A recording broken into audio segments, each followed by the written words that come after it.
Hi, my name's Maya, and I never thought that scrolling through Instagram at 2 a.m. would change the way I saw everything.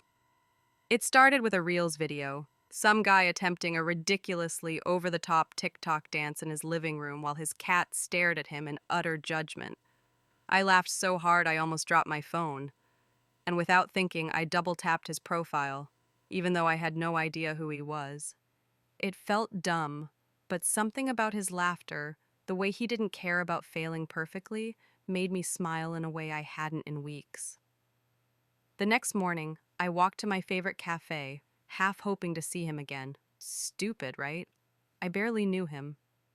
But the universe had a sense of humor because as I got my usual oat milk latte, there he was, sitting alone at the corner table with his laptop, earbuds in, completely absorbed in something. He looked exactly like in the reels, hair messy, hoodie oversized, the kind of casual I'd somehow noticed even in the video. My stomach flipped, and I tried to act nonchalant as I grabbed my coffee. Hey, do you always practice dance moves with a cat judging you? I blurted out too loudly, and immediately regretted it. He looked up, startled, and then laughed, this genuine, unguarded laugh that made me forget how awkward I felt. Yeah, pretty much. My cat's brutally honest about my rhythm. I smiled. I can relate to brutal honesty. My dog refuses to look at me when I sing in the shower. And just like that, conversation sparked. At first, it was casual, silly. TikTok trends, viral Instagram memes, funny Zoom moments. Then it got deeper. Our favorite shows, our weirdest childhood obsessions, even the embarrassing things we never tell anyone.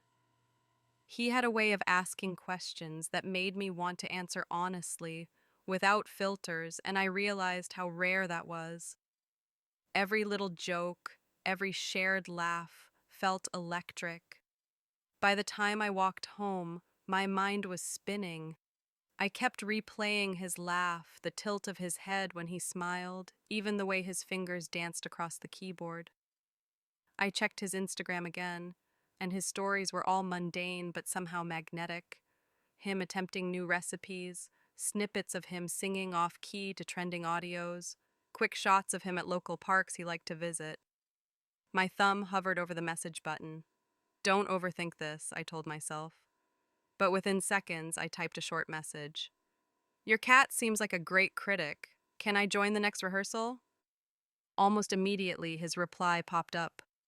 Only if you promise not to step on any tails. And just like that, our chats exploded into a rhythm, memes at random hours, silly TikTok duets, playful debates over which Instagram filters were worse, and late night confessions about past crushes, childhood embarrassments, and future dreams. Every notification made my chest tighten with anticipation, a mix of excitement, nerves, and comfort. We started meeting outside the digital world too.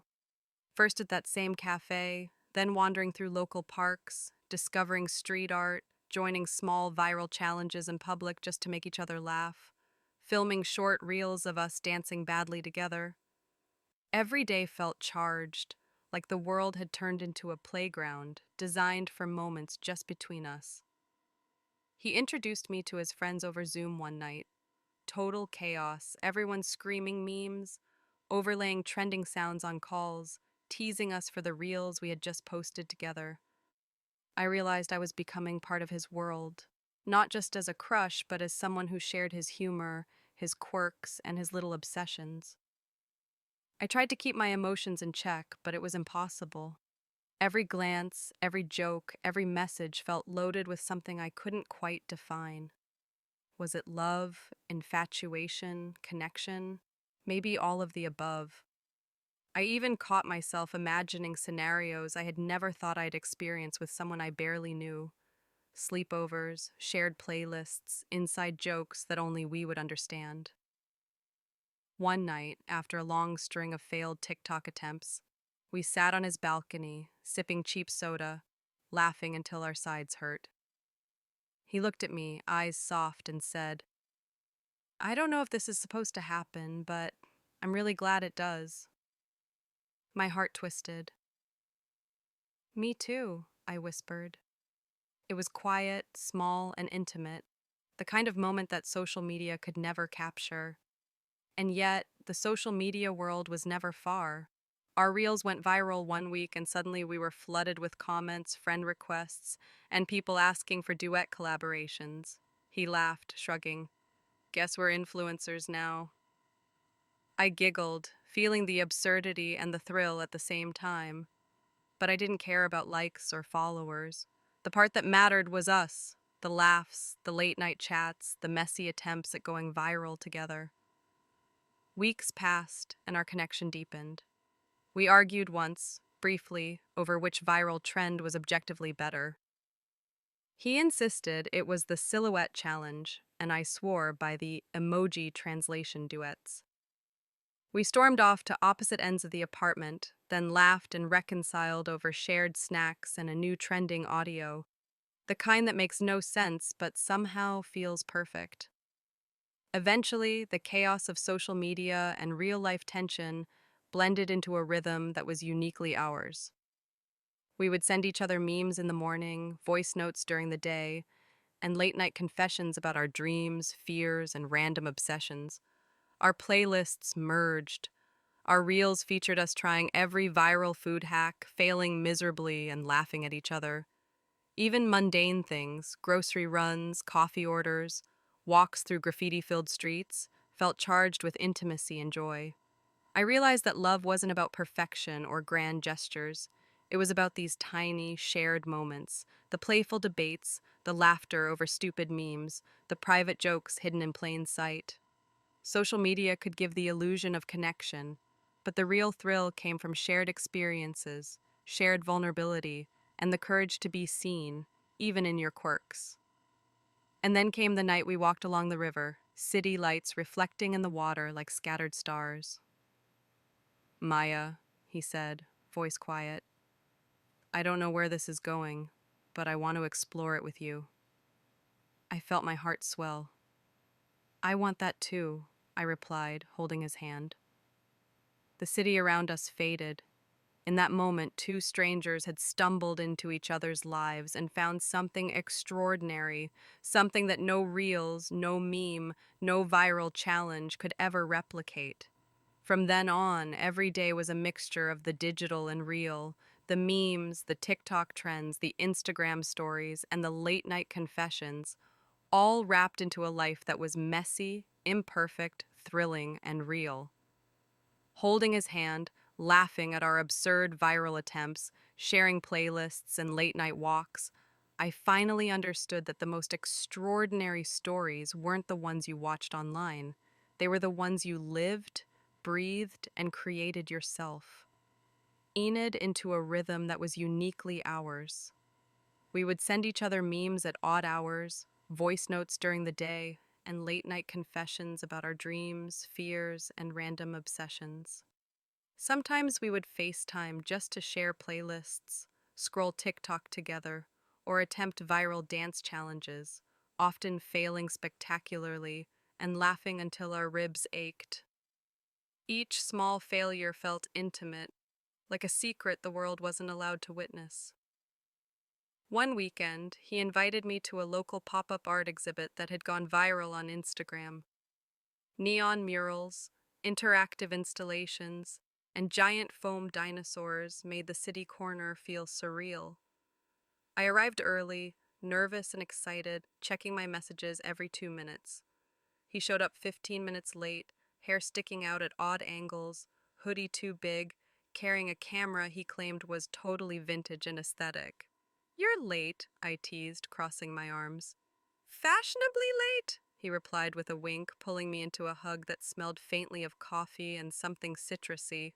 We wandered through the exhibit, taking selfies in front of glowing murals, creating reels on the fly, and laughing at strangers' attempts to strike dramatic poses. He kept recording, insisting we capture every moment, even though half the clips were blurry and awkward.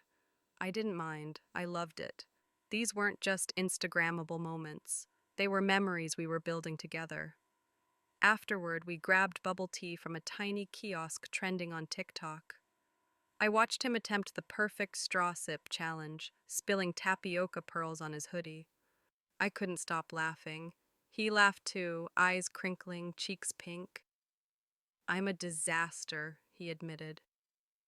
And yet somehow perfect in your eyes, I teased back, realizing that somehow our banter had become its own kind of intimacy. Later that night, we settled on the couch in his small apartment, our phones abandoned, just talking. I confessed my fear that something so new, so fast, might not last. I don't want to overthink it, I said.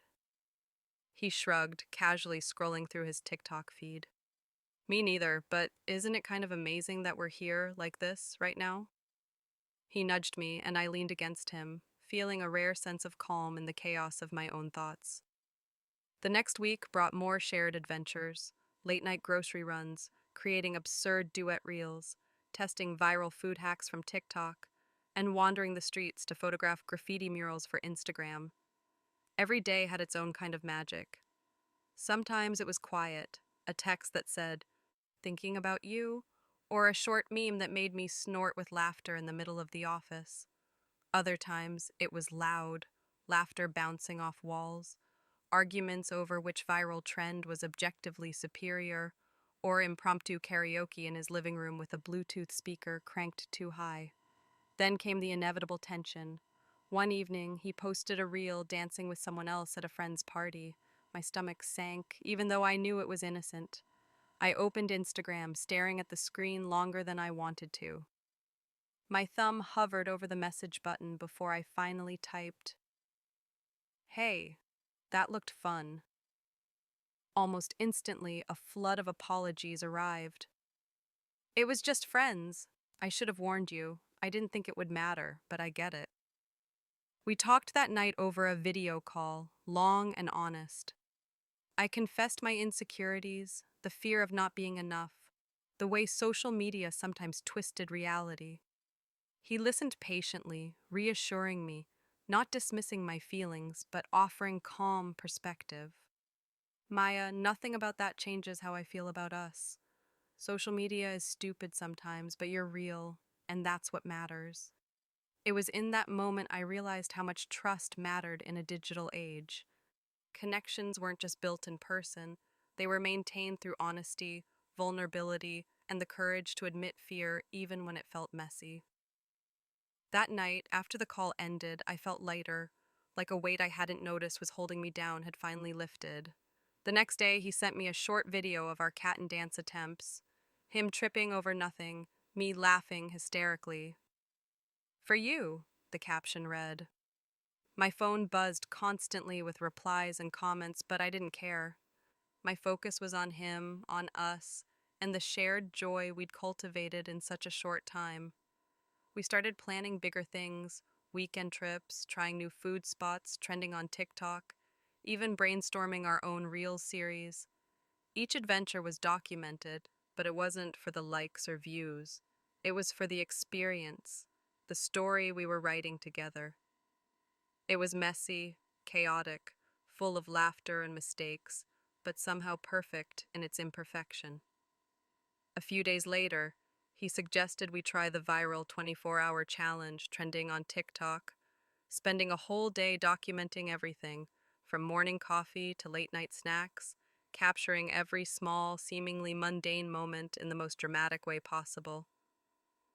I agreed, a little reluctantly, thinking it would be silly, but I didn't realize how much fun it would turn out to be. We started early, me filming him attempting the hardest coffee pour ever, him filming me struggling to replicate a trending breakfast recipe that was supposed to look effortlessly aesthetic, but ended up looking like a chaotic mess. We laughed, argued, and playfully blamed each other for all the fails. Every mistake became part of the story, and every laugh, every shared eye roll, made the day feel like an adventure we were the only two allowed to experience. By noon, we were walking through the city streets, filming small TikTok skits. Him pretending to be a grumpy barista, me dramatically spilling coffee on purpose, then recording exaggerated reactions for the duet effect. People passing by gave us strange looks, some laughing, some confused, but we didn't care. In that moment, the world felt like it belonged to us, a playground for creativity and laughter, and for once, I didn't feel self-conscious about existing. Later, we grabbed lunch at a tiny cafe that had recently gone viral for its rainbow pastries. We argued over which dessert to film for TikTok, each insisting our choice was the one that would blow up. He finally conceded, and we filmed the pastry reveal in slow motion, laughing so hard we almost dropped the phone. By the end of the day, we were exhausted but exhilarated, the final clips already edited, captioned, and ready to post. Even though the video was silly, the day had become something more, a memory stitched together from shared effort, humor, and intimacy. That night, sprawled on his living room couch, we scrolled through comments on the video. Most were positive, some hilarious, others critiquing our performance, but we laughed through them all. "Look at this one," he said, showing me a comment. "Absolute chaos, but I love it." I nudged him playfully. That's literally us in a nutshell. Weeks passed, and our bond deepened. Social media didn't just document our lives, it became part of our narrative, a reflection of who we were together. Sometimes it caused tension, like when an old friend commented flirtatiously on one of his reels, but we quickly talked through it. Every argument, no matter how small, became an opportunity to understand each other better. We started sharing playlists, sending each other Song of the Day videos, and challenging each other to recreate viral dances at the strangest locations: grocery stores, empty parks, even the office where I worked. Every attempt was documented, every fail celebrated. The line between digital and real life blurred, but it felt natural, exciting, and utterly ours. One evening, after a long day of filming and exploring, we sat on a rooftop overlooking the city. Neon signs flickered in the distance, and the faint hum of traffic created a soundtrack for our conversation. He turned to me, voice low and serious, yet tender. "Maya, I've never met anyone who gets this, gets me, like you do." I swallowed, heart racing. "I feel the same," I admitted. "It's like we're the only two people in the world sometimes." He smiled, brushing a strand of hair from my face. "Exactly. Even when the world is loud, even when social media is insane, it doesn't matter, because it's us." That night, our phones lay forgotten as we talked about dreams, past heartbreaks, and future plans. The city lights reflected in his eyes, and I realized just how rare it was to find someone who could be your partner in both real life and the digital chaos of modern living. In the following weeks, our adventures expanded. We tried the newest viral coffee art challenge, filmed TikTok duets with friends we barely knew, explored tiny hidden cafes trending on Instagram, and even participated in a local meme walk that had gone viral in our city. Each experience felt spontaneous, messy, and thrilling, the kind of experiences that can't be planned, but only lived. Through all of it, the intimacy we shared grew stronger. Small touches, shared laughter, inside jokes hidden in captions, playful debates over filters and audio trends, all of it became part of our unique language, a rhythm of connection that no one else could replicate. Social media was no longer a distraction. It was a tool we used to amplify our moments, document our growth, and laugh together at the absurdity of it all. By the time we walked along the river one quiet evening, the reflections of city lights dancing on the water, I felt a calm certainty. He squeezed my hand gently, and I knew that we had built something real, a connection that could survive the chaos of modern life, the pressure of trends, and the noise of endless notifications. "I don't know what the future holds," he said softly, "but I want to face it with you." I smiled, leaning into him. "I don't either, but I want that too." And in that moment, I understood that love in the digital age wasn't about perfection or curated feeds. It was about presence, shared laughter, vulnerability, and the courage to be fully yourself, messy, awkward, and entirely human, in front of someone who actually cared. The moment I realized how deep this had gone wasn't dramatic. No cinematic music, no viral worthy confession. It happened on a random Tuesday night when my phone died mid FaceTime. And instead of panicking, I just smiled and lay there in the dark, feeling strangely full. Not anxious, not overthinking, just okay. The next morning, I woke up to a screenshot from him, my face frozen mid sentence, mouth half open, eyes unfocused. Caption: Proof you're cute even when the Wi Fi betrays you. I laughed out loud in my kitchen, coffee spilling dangerously close to my laptop. It was stupid, small, and perfect. We started seeing each other in ways that had nothing to do with content. No filming, no edits, no captions, long walks with phones in pockets, cooking dinner together while music played softly instead of trending audios. Sitting on the floor, backs against the couch, talking about nothing and everything. Our fears, our past relationships, the versions of ourselves we used to be online versus who we actually were when no one was watching. He admitted that before me, everything felt performative. Like I was living for reactions, he said, staring at the ceiling. Likes, comments, validation. And now, I don't even care if a post flops. I felt that. Deeply. I told him how I used to delete stories if they didn't get enough views. How I compared myself to girls with perfect bodies, perfect lighting, perfect lives. Being with you made me stop refreshing, I said quietly. I started living instead. Of course, it wasn't all soft moments and emotional clarity. Reality hit hard when a bigger creator stitched one of our videos, turning us into a meme. Overnight, our notifications exploded. Thousands of comments, opinions, people shipping us, doubting us, projecting their own stories onto ours. Fake. PR relationship. They won't last. I tried to laugh it off, but it got to me. One night I snapped.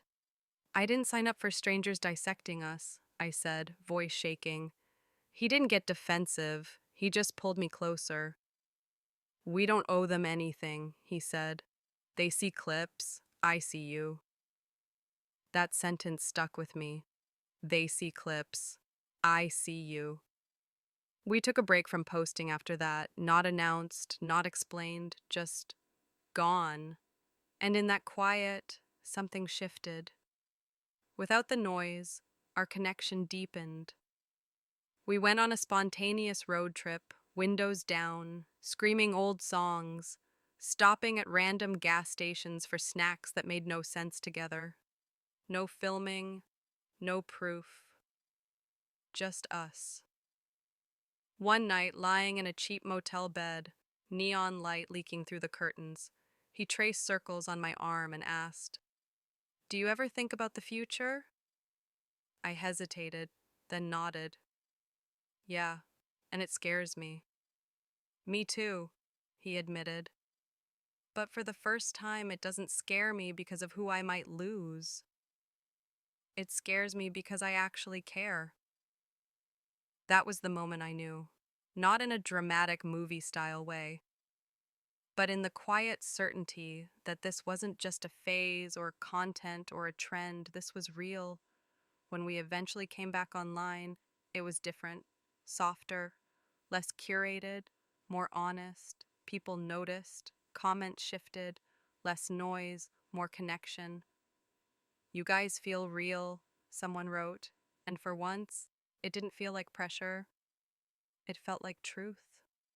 I learned that love in this era isn't about constant excitement or perfect timelines. It's about choosing each other when the screen goes dark, when the algorithm moves on, when the hype fades. And every night, when my phone buzzed with a simple, "Did you get home safe?"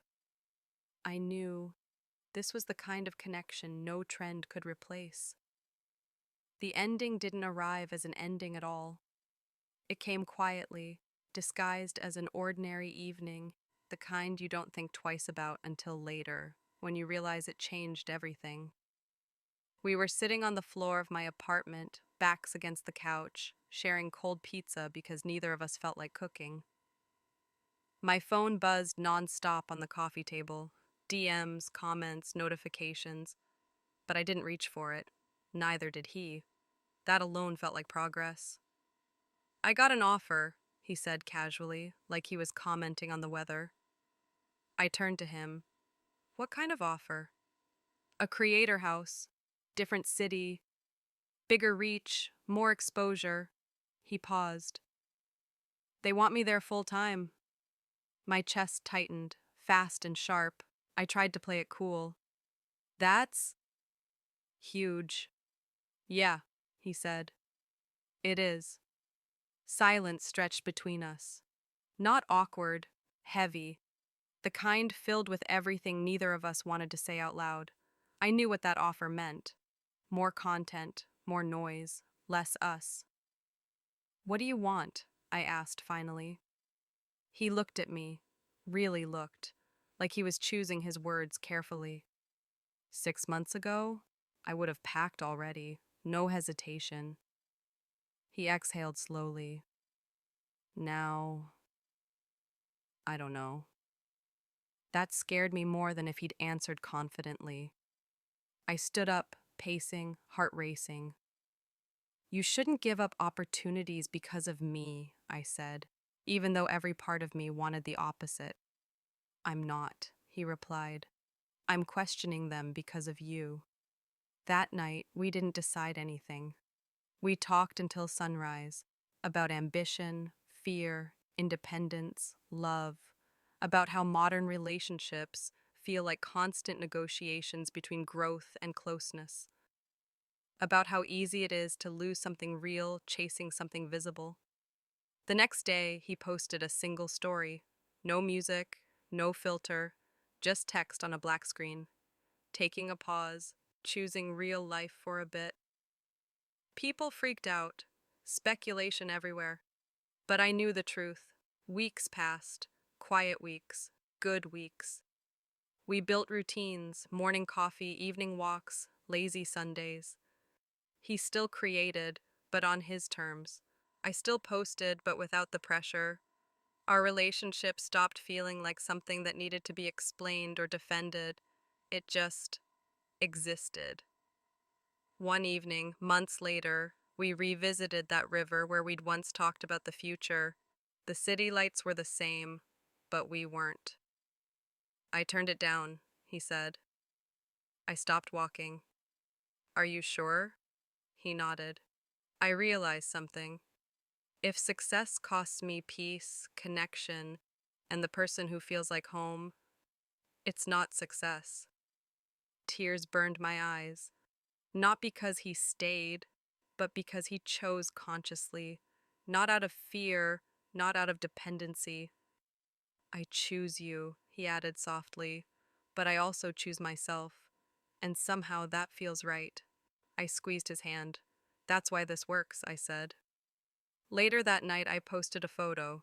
No faces, just our hands intertwined, city lights blurred in the background. Caption: Offline is where the real story happens. It didn't go viral, and for the first time, I didn't care. Because love, real love, doesn't need algorithms, validation, or perfect timing. It just needs two people willing to show up even when no one's watching. And in a world obsessed with being seen, we chose to be real.